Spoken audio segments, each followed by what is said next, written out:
On essaie de comprendre ce qu'il y a derrière les chiffres de cette étude publiée sur le HCP, sur l'indice de confiance des ménages. On a encore des indicateurs que vous devez nous expliquer, professeur Kalem. Après, on verra tous les différents types d'épargne pour les gens qui nous regardent, si vous arrivez à épargner ou pas. Vous arrivez à épargner, vous? Je vous pose la question.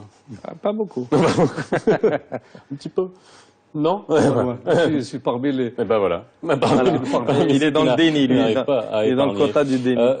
Quand même une question qui était intéressante juste avant qu'on passe à la pause. Ce chiffre en baisse ne serait-il pas une traduction du nouveau Maroc libéral? Est-ce qu'on est un nouveau Maroc libéral? Vous êtes d'accord avec ça?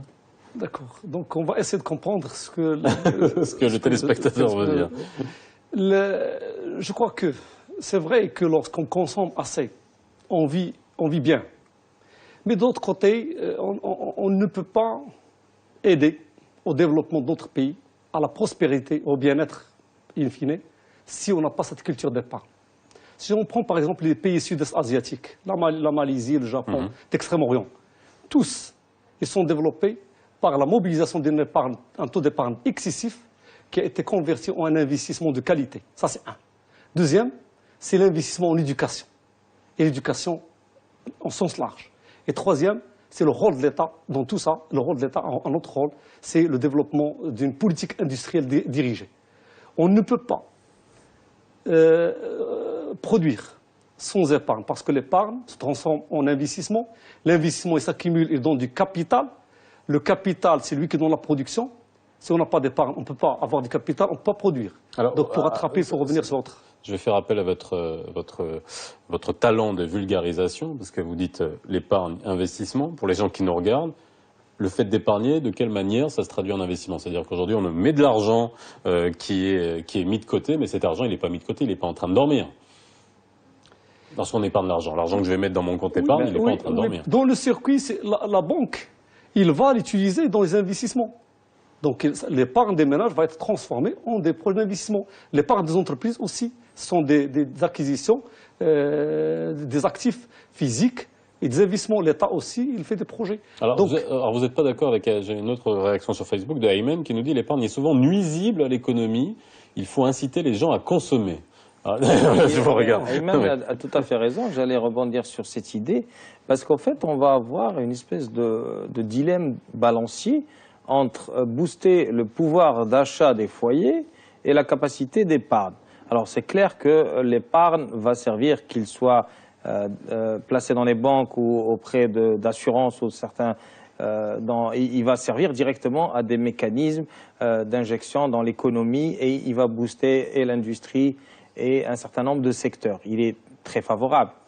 Mais de l'autre côté, le fait de lester la capacité de pouvoir d'achat des foyers en leur imposant ou lorsqu'ils s'imposent une certaine politique d'épargne assez rigoureuse, c'est ça le dilemme. C'est est-ce qu'on consomme ou on épargne, sachant qu'à court terme, la capacité de consommer, le pouvoir d'achat des foyers est aussi quelque chose de très louable. Et elle est capable de rapidement booster et être un levier économique intéressant. En tous les cas, je parle sous le contrôle du professeur d'économie, en tous les cas en termes d'indicateurs palpables à court terme. Effectivement, à court terme, oui, en récession, la consommation booste la croissance. Mais d'après les études, la consommation excessive ne peut augmenter. Si on a un taux de croissance de 5% par exemple, on a, suite à la consommation, juste 2,4 en point du PIB. Donc le reste de croissance devait venir d'où? Donc, et la consommation, c'était l'une des raisons, excessive je dis, l'une des raisons de nos problèmes depuis 2010 jusqu'à aujourd'hui. Pourquoi? Parce que la consommation excessive, on vit au détriment, on ne produit pas assez, on vit au détriment d'autrui, donc on importe. Lorsqu'on importe, on a une balance commerciale déficitaire. Les réserves de change se réduisent et sont arrivées à 3 mois.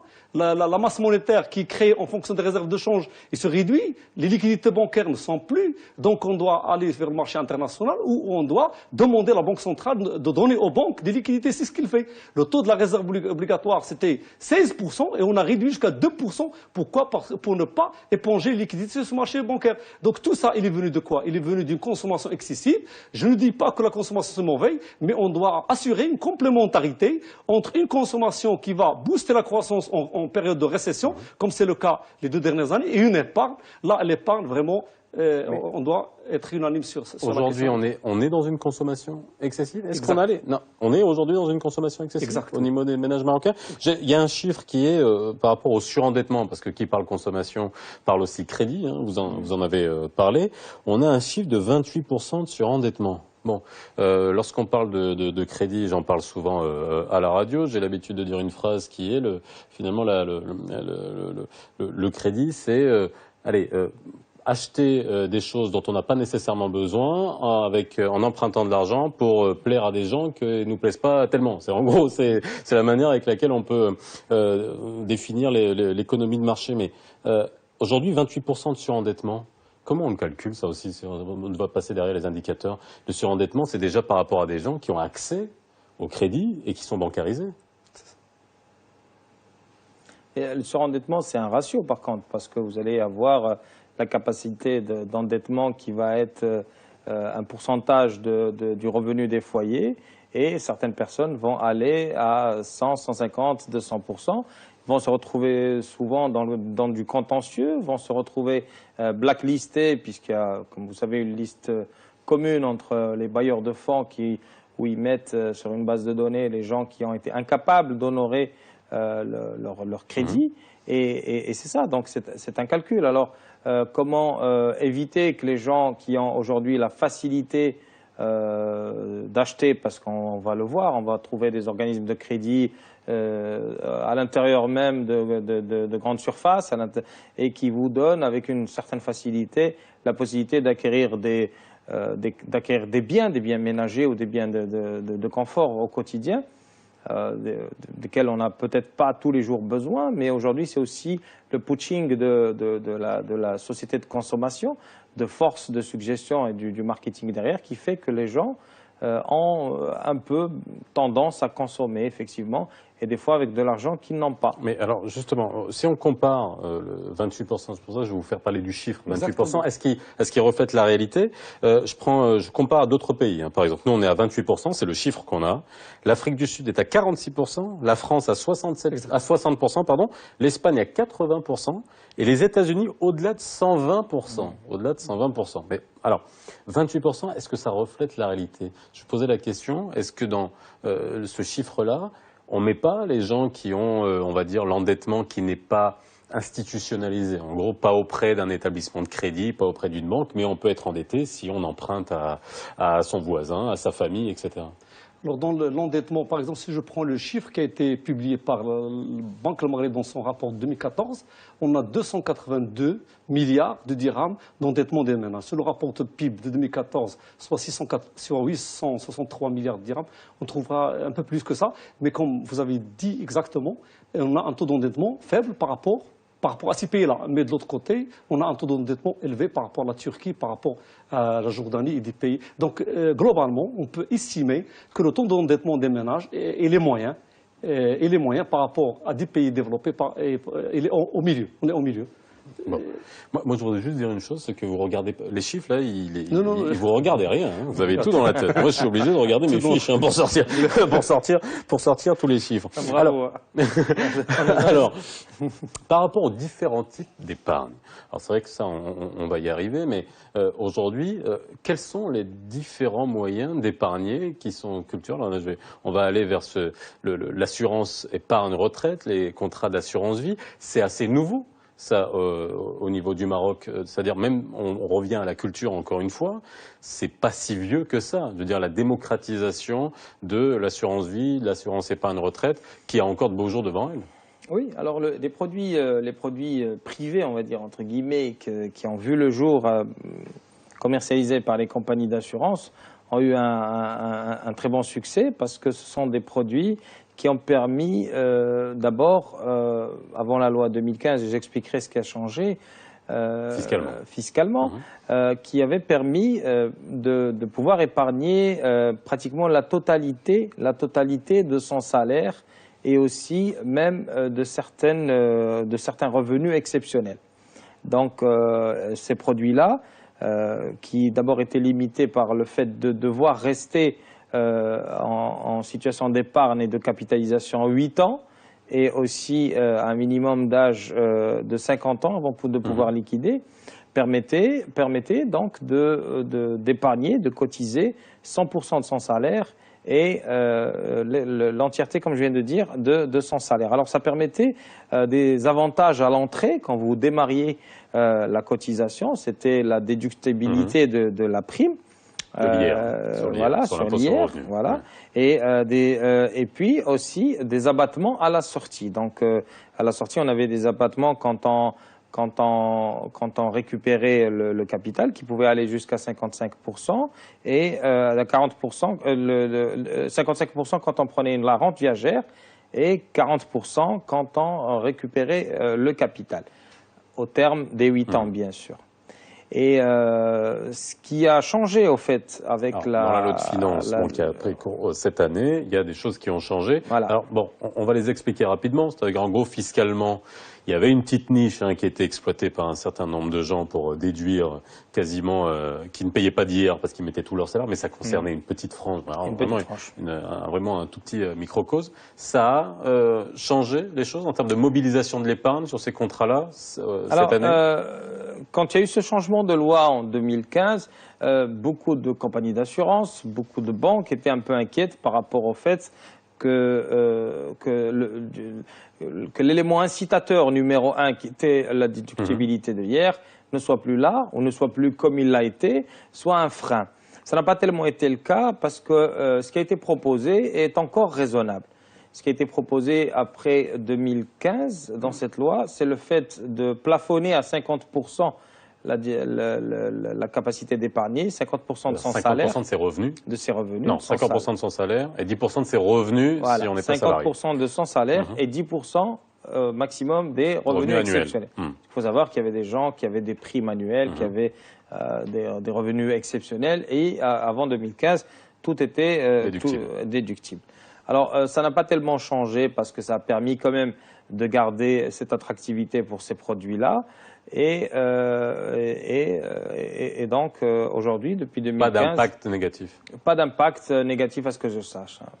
Alors, j'aimerais rajouter une chose, c'est que on est dans un problème d'économie carrément. Ce n'est pas uniquement des mesures.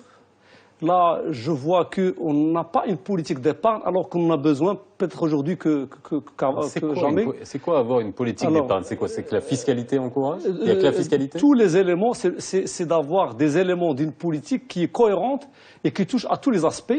Par exemple, le fait qu'on a encore des gens qui thésaurisent leur argent et les laissent chez eux est un problème. Donc il faudrait ramener ces gens. La culture du cash, il y a des gens qui gardent il y a des mesures qui ont été prises et qui étaient catastrophiques. Par exemple, l'ATD, la vie à tiers détenteur, le fait de prélever l'impôt directement auprès d'une banque d'un compte d'un contribuable, ceci a incité, a poussé les gens à retirer leur argent parce qu'ils se sentent... En cas de souci avec le fisc. Exactement. Mais ça a été la vie à tiers détenteur a été supprimée.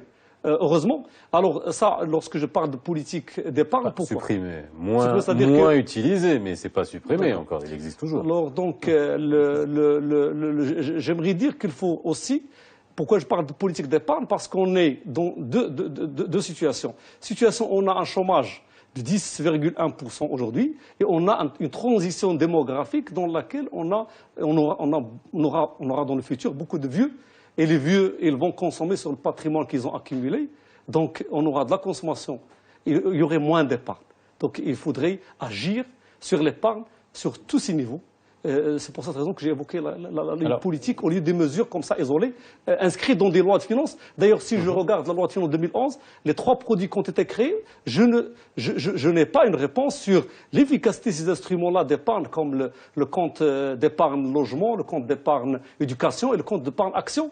Ils sont plafonnés à 300 000, à 400 000 et puis à 600 000 avec une période de versement régulier. Mais nous avons besoin d'une évaluation de ces produits-là.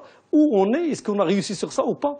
Donc sinon, il faut chercher. C'est pour cette raison que j'ai parlé de politique d'épargne. C'est tout un bloc de mesures qui s'interagissent pour ramener les gens à déposer. Et peut-être là,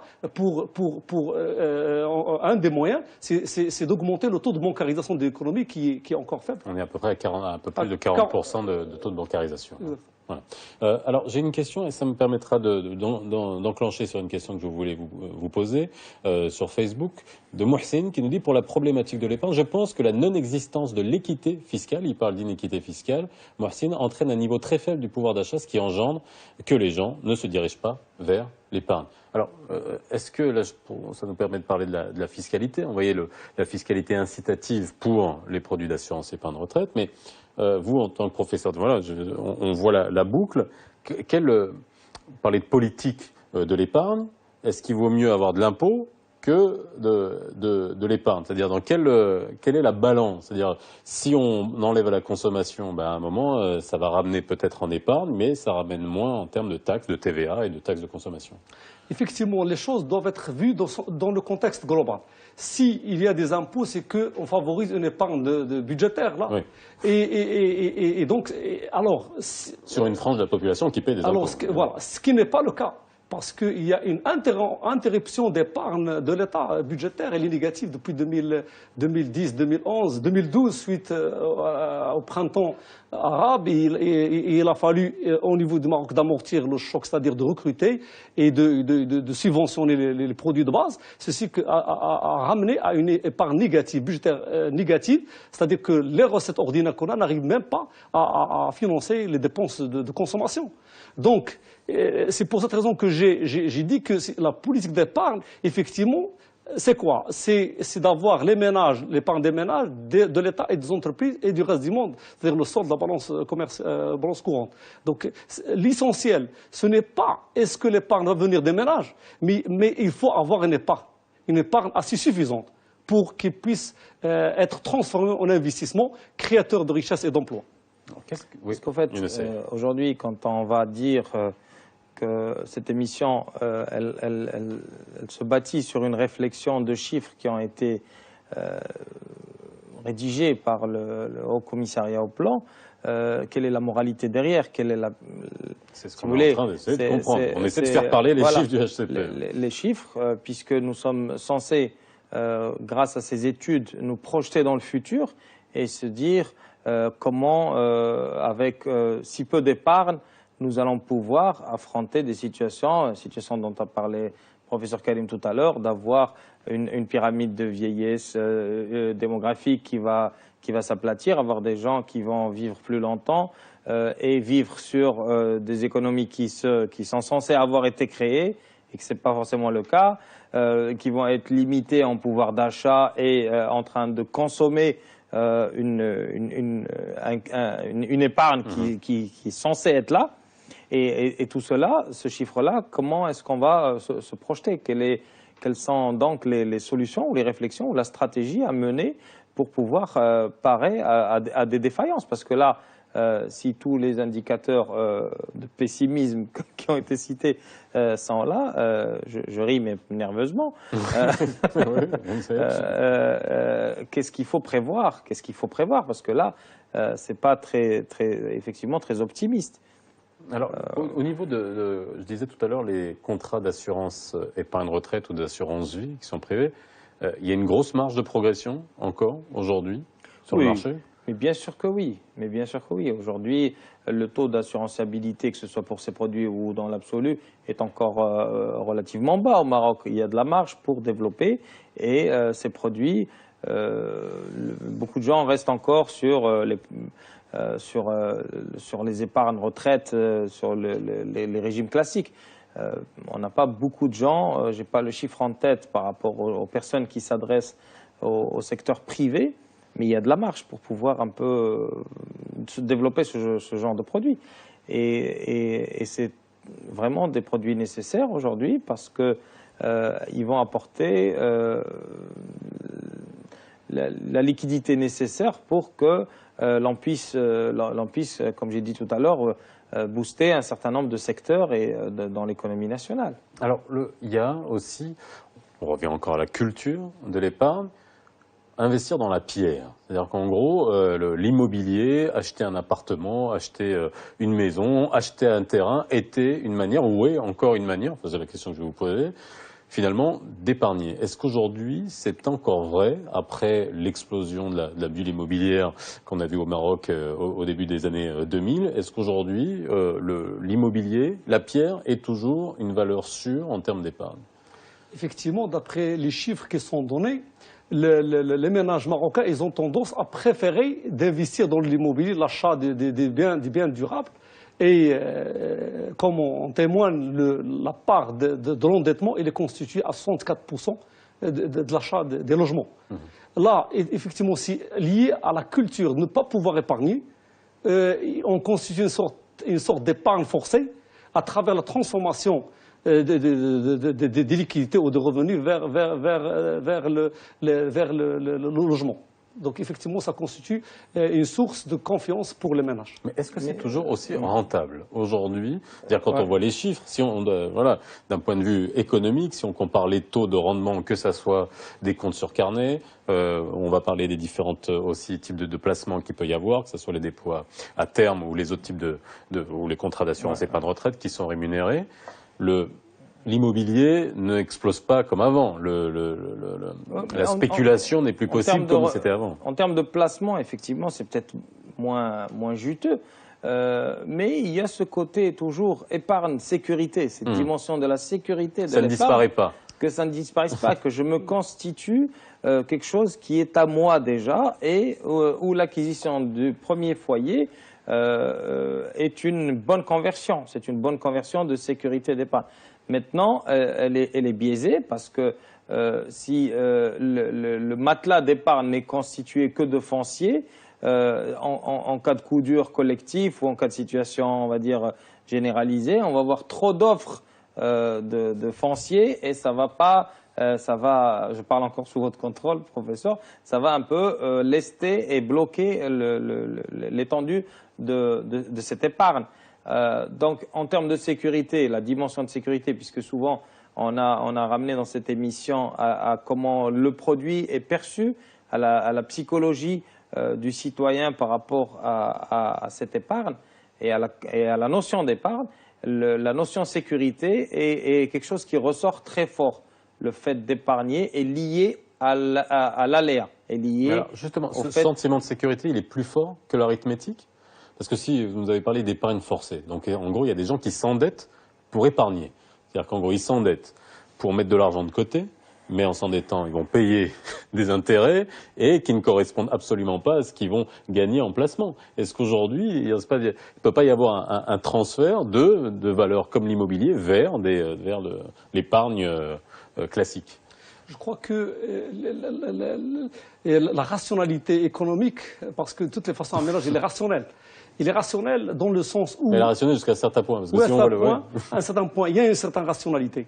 Il arbitre entre les choix. Alors il se dit au début, puisqu'il est incapable d'épargner, puisqu'il a les tentations de dépenser, les recettes causent les dépenses, l'argent lorsqu'il est là, il donne de l'appétit à des dépenses automatiquement. Donc il a besoin d'assurer au moins, dans une première étape, par exemple, un logement pour ses enfants, parce qu'il sait très bien que, de toutes les façons, pour l'alimentation et pour la nourriture et pour les loisirs, il peut faire avec. Mais pour le logement qui est trop cher, il doit avoir une maison pour lui et pour ses enfants, peut-être dans le futur. Là. Alors, je crois que la décision de transformer le revenu ou l'épargne vers autre utilisation viendra après avoir assuré un minimum d'investissement en logement. Et après, peut-être la décision va changer parce que ce sont des comportements. Et puis l'acquisition du foyer, et encore une fois par le biais de mécanismes d'assurance, sécurisé, puisque c'est pratiquement tout le temps accompagné d'une assurance décès-invalidité. Donc le chef de famille se dit de toute façon je travaille, je m'engage sur des loyers sur 250 mensualités, voire plus des fois, et s'il m'arrive un souci quelconque, mes ayants droit, ma famille, mes enfants sont sécurisés puisque le bien leur sera acquis. Et cela lui permet de convertir cette forme d'épargne en ayant ce matelas de sécurité qui lui permet donc d'avancer serein, contrairement à ce que pourrait être un produit quelconque ou du placement ou autre. C'est peut-être une première étape et on va avoir le phénomène d'aller au-delà de ça dès que ça c'est acquis, dès que le premier foyer est acquis, sous forme d'épargne, on va pouvoir voir des comportements de gens, quand ils ont bien sûr les moyens, de pouvoir aller sur d'autres formes d'épargne diversifiées et de pouvoir aller un peu plus vers le côté aventureux de la chose. Alors j'ai un tweet de Reda qui nous dit en tant que jeune actif, se pose la question de l'âge à partir duquel on peut commencer à épargner et la sensibilité qu'on a par rapport à l'épargne. En tant que jeune actif, Reda nous dit comment peut-on épargner alors que mon salaire s'épuise toujours à la moitié du mois. Alors là on est en train de parler encore une fois de pouvoir d'achat, mais aussi de la manière avec laquelle, à quel âge on commence à prendre conscience qu'il faut épargner. À 23 ans, 24 ans, on n'a pas la même notion de l'épargne qu'à 40 ans.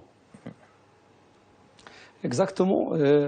La question commence à se poser avec l'âge. Le moment où le jeune veut construire un foyer, il veut se marier, là il a besoin d'avoir un logement. Effectivement, je crois que je propose un des éléments qui sont sujets à réflexion de la part du gouvernement, qui peut peut-être penser à ne pas faire subir un jeune de la charge de loyer. Donc on peut par exemple produire des logements pour les jeunes, on peut leur gérer ces loyers, c'est-à-dire on peut les louer et leur gérer ces loyers jusqu'à une date où il atteindra 35 ans, peut-être là, il peut récupérer et ne pas payer des tranches sur les logements.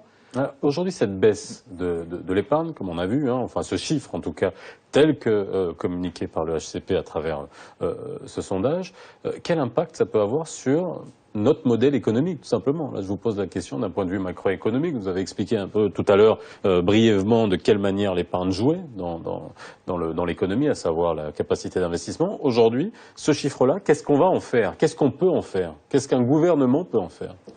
Alors, si c'est un chiffre de l'indice de confiance des ménages, il est utile pour l'usage des prévisions de consommation, comme on fait en France.